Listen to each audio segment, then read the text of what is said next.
Toute équipe, ravi de vous retrouver aujourd'hui. Ici, c'est Mamos. On va se faire un point sur la situation des crypto-monnaies, donc du Bitcoin et des cryptos en général. Donc aujourd'hui, les amis, ce que je vous propose, bien évidemment, c'est de revenir sur les charts qu'on suit depuis pas mal de temps. Donc on va se faire un petit point et bien là-dessus. Et dans un premier temps, on va se faire également un point sur les actualités au niveau bien, des crypto-monnaies. On perd pas plus de temps, les amis. Juste un petit big up pour tous ceux qui like, tous ceux qui commentent. Merci à vous les gars. Allez, je ne vais pas vous rendre fou. On y va directement pour les news. Et la première news que j'ai, c'est bien BlackRock qui dépasse, les ETF de BlackRock qui dépassent pour la première fois les ETF de Grayscale. Donc c'est quand même quelque chose d'énorme, hein, parce que Grayscale, ça faisait des années qu'ils accumulaient des bitcoins. Et comme vous le savez, bien maintenant, ils sont en majorité vendus parce que les frais des ETF sont trop élevés. Et puis il y a aussi, pour être honnête, il y a aussi des gens qui encaissent, hein, qui ont eu des bitcoins à moins 50%. Donc à un moment, vous pouviez acheter des bitcoins à moins 50%. Pas quand ils étaient à 60 000, hein, mais quand ils étaient, je sais plus, 20 000, 25 000, il y avait une décote de 50%. Donc ces gens-là, ils ont acheté des bitcoins vraiment à des prix ridicules. Donc en même temps, moi je les comprends qu'ils encaissent, c'est tout à fait normal, c'est tout à fait logique que les détenteurs de l'ancien Trust Grayscale, maintenant des ETF, eh bien achètent, enfin vendent leur bitcoin. Voilà pour la première petite actu. Donc actuellement, au niveau d'Ethereum, on est sur un niveau de 32, donc un niveau de peur, d'accord, hein, sur le Fear and Greed Index. Donc voilà, c'est une chose à signaler. Un truc aussi qui m'a fait pas mal sourire. Donc c'est Nancy Pelosi, je sais pas si vous connaissez, mais c'est une diplomate, hein, américaine, enfin qui travaille dans l'administration américaine, je sais pas si elle est élue ou quoi, mais bref, donc déjà qu'elle avait bien vendu ces derniers temps ses actions, là il y a quelques mois, eh bien il y a quelques semaines, eh bien elle gagne plus de 10 millions de dollars en bourse. Alors que les actions Nvidia rebondissent. Donc elle a acheté 2,5 millions de dollars Nvidia le mois dernier. Et aujourd'hui, eh bien, elle est refait Nancy Pelosi. Donc bien évidemment, eh bien ça compte quand on a du pouvoir et qu'on a des infos. Donc en tout cas, elle se débrouille très très bien en bourse. Bravo à elle. Ou sinon, bah, c'est qu'elle a des petites infos avant nous. Une chose pas mal, donc là il y a un trade, hein, qui a été fait par Revolo Intel, vraiment super intéressant, je vous invite à le lire, c'est en anglais. Bien évidemment vous avez les traducteurs maintenant, donc pas d'excuses si vous voulez en savoir plus, mais en tout cas, tout ça pour vous dire qu'AV est en tête des attentes pour une prochaine vague DeFi. Donc il y a vraiment actuellement un engouement sur AV qui est en train de se faire accumuler comme jamais, et je pense qu'il est prêt, enfin en tout cas, qui va pas tarder d'ici quelques semaines à aller bien tout exploser à la hausse. Donc AAV, si jamais ça vous intéresse, allez voir ce trade de Revolo Intel qui est vraiment très très complet. Donc il y a toutes les dernières mises à jour sur Umbrella, etc. etc. Oui, donc ça c'était pour les liquidités short term, hein, et bien qui ont été prises, etc. Donc on va pas insister là-dessus. Le solde du portefeuille MTGOX en Bitcoin, eh bien, il est en train de s'épuiser petit à petit. Donc, c'était une petite mise à jour rapide là-dessus. Également, oui, il y a 1950 fonds US qui ont déclaré détenir du Bitcoin. Donc, c'est plutôt pas mal. Bah, en tout cas, ça monte, hein. Il y a beaucoup, beaucoup de fonds qui sont en train d'accumuler du Bitcoin. Donc pour l'instant, ce sont plutôt les institutions qui accumulent.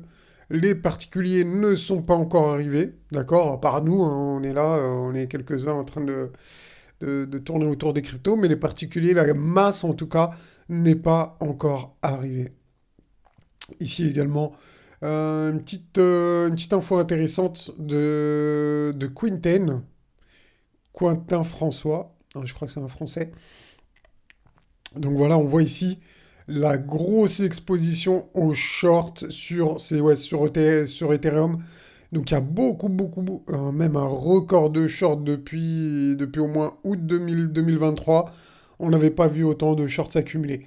Donc, il faut savoir que si, eh bien, les prix commencent à monter, il va y avoir un short squeeze qui va se mettre en place. Donc, une grosse accélération haussière pourrait arriver à tout moment, entre guillemets, à tout moment, à un moment ou à un autre, quoi. On va plutôt dire ça comme ça. Donc voilà pour cette petite info sur Ethereum. Ici, bon, c'était juste un petit clin d'œil pour les bitcoiners de 2013 versus les bitcoiners de 2024. D'accord? Voilà, bon, moi je vous laisse vous faire votre petite idée là-dessus. Euh, Également, ah oui, donc Bitcoin historique post-halving. Donc en 2016, le Bitcoin est consolidé pendant 170 jours avant l'évasion, enfin avant le pump de 2020. Avant l'évasion de 2020, ouais. Non, ouais, avait consolidé pendant 170 jours avant le pump. L'évasion est très très mal traduite. 2020, consolidé pendant 168 jours avant le pump. 2024, consolidation pendant, pour l'instant, pendant des 129 derniers jours. Donc si on se base sur l'histoire, BTC consolidera encore pendant 35 à 40 jours supplémentaires avant de pump. Donc voilà, hein, ici vous avez le petit graphe. Donc c'est les consolidations post-halving, oui. Donc en général, bah, quand il y a l'halving, on fait eh bien, une petite consolidation, une réaccumulation avant de partir en bull run. Donc c'est arrivé ici en 2017, ici en 2020, d'accord? Et pour le moment, eh bien, ce qu'on anticipe ici, c'est en 2024, eh bien, la même chose. Donc voilà, ça c'est encore une petite charte, c'est pas pour vous prouver, parce que ça prouve rien, mais c'est pour vous montrer dans le passé, eh bien, que c'était, on est dans les mêmes conditions, en tout cas, et qu'on avait des consolidations post-halving, donc après le halving, eh bien, ça chamboule le modèle économique de Bitcoin, et le temps que ça stabilise, etc., eh bien, on a une consolidation. Donc, vous voyez, 217, 182. Là, on est encore un peu tôt. Le fruit n'est pas encore mûr. Il y aura besoin de patience, je pense, les gars, avant de voir quelque chose d'extraordinaire sur le Bitcoin. Donc, encore un peu de patience, mais ça devrait arriver. D'ailleurs, par rapport à ça, eh bien, ici, on voit que eh bien, le BTC est en progression sur le marché aussi de 42,7%. Donc, barre de progression qui est basée sur les cycles du halving. D'accord? Et eh bien, vous pouvez le voir comme ici, hein, c'est exactement pareil. Donc, consolidation post-halving. D'accord? Donc, ici, d'après ce qui nous met en perspective, c'est qu'on a 123 jours en moyenne avant de repartir à la hausse après le halving. Donc d'accord, voilà, 123 jours. Ce qui nous donnerait, je sais plus quand, mais bon, ça fait 2 mois, 3 mois quoi. 3 mois après le halving. Donc en tout cas, on est proche de quelque chose. On a notre consolidation post-halving. On verra si ça va bien se passer comme prévu, entre guillemets. Voilà, voilà pour les actualités du jour. Donc, niveau technique, on l'a vu dans les charts hein, que je vous ai proposés tout à l'heure, qu'on est dans une consolidation post-halving. Donc, cette consolidation, elle est ici, maintenant, sous vos yeux. Et pour moi, ça pourrait être une vague eh bien, d'accumulation de réaccumulation. Donc quand on a une tendance haussière forte, on a un trading range qui peut faire des plus bas, comme ici, hein, on peut le voir, et qui si ça se passe bien, bah, on pourra avoir déjà fait le spring et repartir en tendance haussière. Bien évidemment, ce que je vous montre ici, ce sont des charts eh bien, qui sont sur du long terme, d'accord? Donc ça va mettre du temps. Faut pas croire qu'à la prochaine vidéo, on sera déjà à 72 000. Non, ça va mettre du temps. Donc je pense que ça peut être à la rentrée ou au mois de, je sais pas, octobre, novembre. Bref, ce qu'il faut penser, c'est long terme, 2025, clairement. L'objectif pour moi des cryptos, du top du bull run, ça sera en 2025. Et pour encaisser, moi, en tout cas, c'est ce que je vise. Je vise 2025 pour encaisser. On avait également vu, normalement, si je l'ai sous les yeux ici, D'accord. Non, je ne l'ai pas, mais on va aller voir ça ici.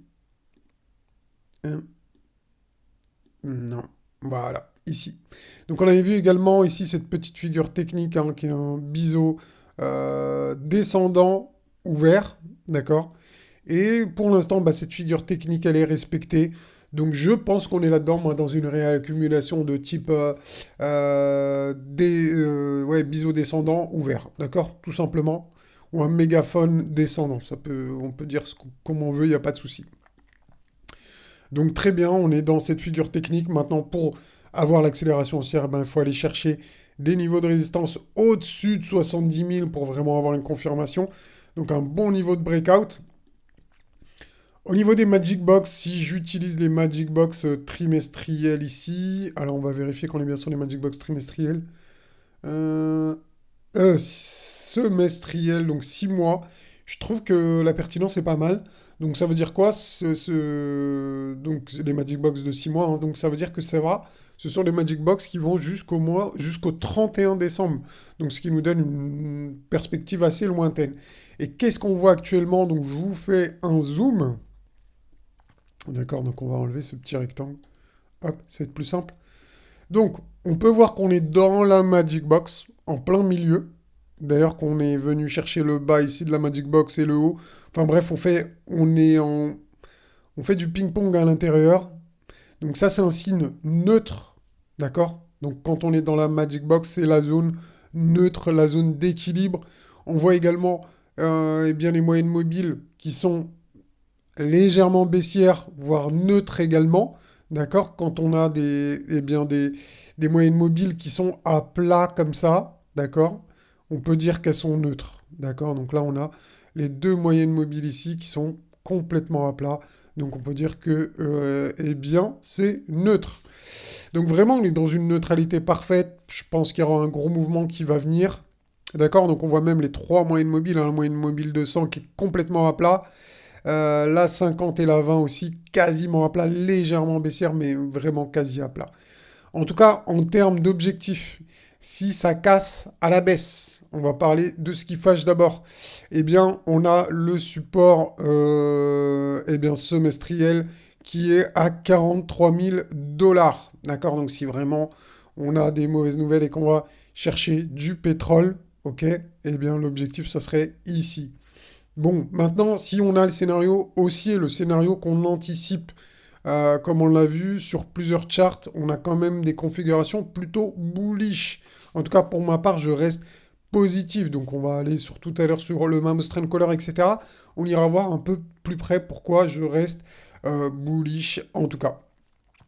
Donc sinon, en termes d'objectifs pour les Magic Box semestriels, donc de 6 mois, on a les 48 300 dollars ici, donc comme premier objectif, donc d'ici le 31 décembre. Ensuite, on a cet objectif ici, donc qui est aux alentours des 93 700, 94 000 dollars, ok. Et ici, on a le niveau des 114 000, 113 000, 113 000 dollars ici pour eh bien, cette résistance 3 semestrielle. Donc l'objectif 3, on va y aller piano piano, hein, dans le sens où d'abord, on va aller voir si on va chercher l'objectif 1. Une fois qu'on va chercher l'objectif 1, on regardera l'objectif 2, etc. Bon, je vous les ai montrés les trois, comme ça vous êtes au courant, mais on n'est pas obligé d'aller venir chercher celui-là, ou même celui-là, hein. C'est vraiment des zones où il faut se projeter, mais voilà, sans plus pour le moment, tant qu'on n'a pas de confirmation, surtout au niveau des cassures de cette trendline ici, et même des moyennes mobiles qui sont encore baissières. Il faudrait qu'elles changent de sens, qu'elles s'inversent, d'accord? Qu'on ait un golden cross, hein, vous voyez, d'accord? Donc pour le moment, on est neutre. On a des croisements baissiers, on a des croisements haussiers, etc. qui se répètent sans cesse. Donc ça, c'est une situation complètement neutre ici du Bitcoin. Au niveau des indicateurs techniques, on va aller voir maintenant. Hop, hop, hop. On va aller voir du côté du Mammoth Trend Color. Ah oui, bah, elle était là aussi, la figure. Je vous l'avais mis ici. Hop. Donc le Mammoth Trend Color, rappelez-vous, hein, qui colorie les bougies en vert quand on est en phase d'accumulation et en rouge quand on est en phase d'euphorie, distribution, avec le triangle rouge de la muerte ici. D'accord? Donc comme on peut le voir, ici aussi du vert, ici aussi on top en rouge. Ok, on connaît ça par cœur. Où nous en sommes actuellement? Eh bien, on n'est même pas encore rentré dans l'euphorie. Donc pour le moment, on est toujours dans la phase bleue au niveau de l'ATH et après le halving, un peu comme ici, d'accord? Ou comme ici, d'accord? C'est exactement le même type de configuration, bougie bleue après le halving au niveau de l'ATH. Donc regardez ici, hein, c'est bien le niveau de l'ATH, ce rectangle. On a bien les bougies bleues, on est bien après le halving. Ce qui nous attend en général, eh bien, c'est une poursuite du mouvement, donc un breakout, une continuation haussière. Ensuite, on a l'euphorie pour avoir, eh bien, enfin, la fin du bull run. Bon, tout ça, ça met un peu de temps, bien évidemment. Regardez, il y avait combien entre...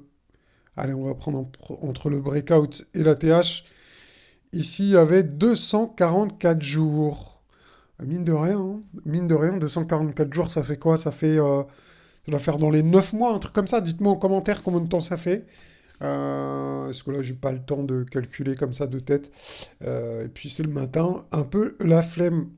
Donc voilà pour cette petit indicateur eh bien, qui nous dit que le bull run n'est pas terminé, qu'on n'est pas encore, on n'a même pas connu la phase d'euphorie. Donc on veut la phase d'euphorie, les gars, parce que c'est pendant la phase d'euphorie que les alts eh bien, vont surperformer logiquement le Bitcoin. Donc voilà ce qui nous attend, en tout cas ce qu'on attend, ce que moi j'attends, c'est la phase d'euphorie, le breakout de l'ATH. Je pense qu'on va être dans cette, comme ici dans cette configuration. Je vois pas pourquoi on ne serait pas dans le même cas de configuration. Les mêmes causes donnent les mêmes effets. On n'a pas eu notre phase d'euphorie. Je veux la phase d'euphorie, les amis. Il nous faut la phase d'euphorie. En tout cas, c'est mon avis à moi, Mamos. Vous, eh bien, ayez votre propre avis. Ne comptez sur personne. Et moi, je vous dis à bientôt, les équipes. À bientôt, l'équipe. Ciao, ciao.